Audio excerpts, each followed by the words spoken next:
কেমন আছিস? কতটা ভালো? সবাই জিজ্ঞেস করছে কেমন আছিস, সত্যি কথা বল, কতটা ভালো আছিস বল। কবে থেকে স্টেজে ফিরবি? লোকজনের প্রশ্ন। হ্যাঁ, তাড়াতাড়ি ফিরবি তো? 8-9 তারিখে, 8 তারিখ থেকে, ঠিক আছে? 2 দিন রেস্ট নিয়ে নে। আর আকাঙ্ক্ষা বুড়ি তো পাগল হয়ে গেল তোর জন্য। শুধু শুধু আকাঙ্ক্ষা বুড়ি, সবাই সবাই প্রচুর মানুষ, এরাও আমাকে মেসেজ করেছে, এরাও, আমি দেখতে পারিনি, এত মানুষ আমাকে হুড় করে প্রচুর মেসেজ ঢুকে গেছে আমার কাছে। আমি জাস্ট পাগল পাগল মনে হচ্ছিল নিজেকে।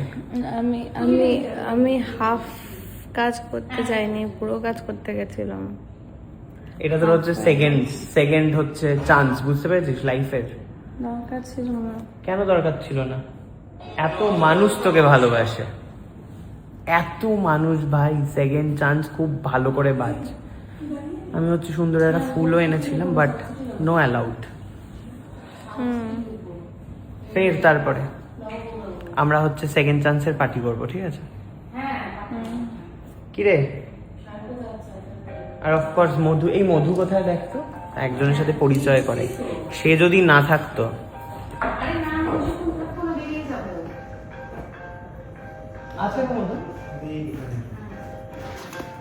তো দাও, এই যে এই মহিলা যদি না থাকতো, মহিলা যদি না থাকতো কি হতো? কি হতো? বাড়িতে বড় ছবিটা এতটা না, এইসব ফালতু কথা বলিস না। থ্যাংক ইউ বল, একদম থ্যাংক ইউ দাও ওকে, হাত ধরে। নতুন জীবন তোমার। হাত ধরে বের করো হাতটা। না, হাতটা বের করতে হবে। হাতে ব্যথা, হাত ধরো। থ্যাংক ইউ সো মাচ মধু। আমি সবার ফার্স্টে যখন খাওয়া হয়ে গেছে, আমি দেখছি আমি তাকাতে পারছি না, তখন ভাবলাম একবার প্রবাহকে মেসেজ করি। তারপর ভাবলাম, মানে বুঝলাম রিপ্লাই আসবে না। তারপরে সায়ককে লিখলাম যে ভাই আমি এতগুলো ওষুধ খেয়েছি, আমি কি বাঁচবো? সায়ক দেখছি আর কি মারছিস? আমি বললাম না সত্যি। বললো পাপাই আছে? আর আছে। না না, মাঝখানে একটা মিস করেছি, ফটো পাঠা, সত্যি যে খেয়েছিস তুই। ও হ্যাঁ, ফটো পাঠাতে বলেছে। আমি আবার ওই খালি ফটোগুলো পাঠালাম। মা কই, যেন ঘুমাচ্ছে, বললো পাপাই গিয়ে দে, গাড়ি চালাচ্ছে, বললো রাখ আমি পাপাইকে করছি, বলে পাপাই দাকে ফোন করেছি, পাপাই দা শিগগিরই ওকে হসপিটালে নিয়ে যেতে হবে। ও আচ্ছা তাই, আচ্ছা ঠিক আছে, বুঝে গেছি, এটা দিয়ে হবে না। তারপরে কলটাই মধুর কাছে যায়, মধুকে ফোন করে মধুকে কল করার পরে মধুই বোধহয় সাথে সাথে কি বললো আমাকে, কি বললে তুমি যে মুড়ি কি জানো, মৌরি খাচ্ছিল, ঢপ মেরেছে, দেখেছো? পুরোপুরি ঢপ। হ্যাঁ, আমাকে বকাও দিল একটু, যাই হোক না কেন, বকাঝকা করেই মাঝে মাঝে। খুবই বকিস রে তুই ওকে, আমাকে কিন্তু বলেছে তোর সাথে যা যা করেছিস সব আমাকে বলেছে, মনের দুঃখের কথা জানিয়েছে। ভালো তো, একবার লেখা চুকে যেত। দেখছো এখনো বলে যাচ্ছে সব কথা। না, মৌরি খেতে দিয়েছিল, আমি মৌরিটাকে তুলে পকেটে না ঢুকিয়ে ফেলে দিয়েছিস? না, প্রথমে যেতে যেতে ট্যাবলেট গুলোকে খুলে পকেটে রেখেছি, তারপরে বেরিয়ে ওগুলোই খেয়েছি।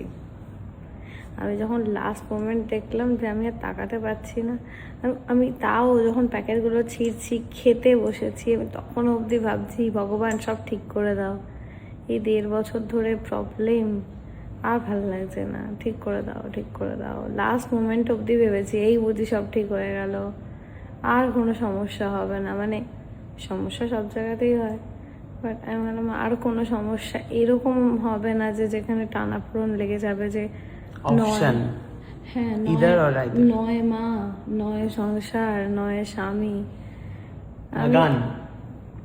আমি এটা আমি তোর ব্লগেই বলছি, কাউকে বলিনি। বিয়ের পর থেকে আমি আমার জীবনে সব থেকে বেশি ভালোবাসতাম নিজেকে, তারপরে হচ্ছে আমার গানকে, আর গানকে যার জন্য ভালোবাসতাম সেটা হচ্ছে আমার মাকে। এবার বিয়ের পর পুরো ব্যাপারটা কেমন ঘুরে গেল, সব থেকে বেশি ভালোবাসি প্রবাহকে, মাকে, তারপর আমার গানকে, তারপর আমার নিজেকে। আমার নিজেকে একদম লাস্টে পাঠিয়ে দিয়েছি।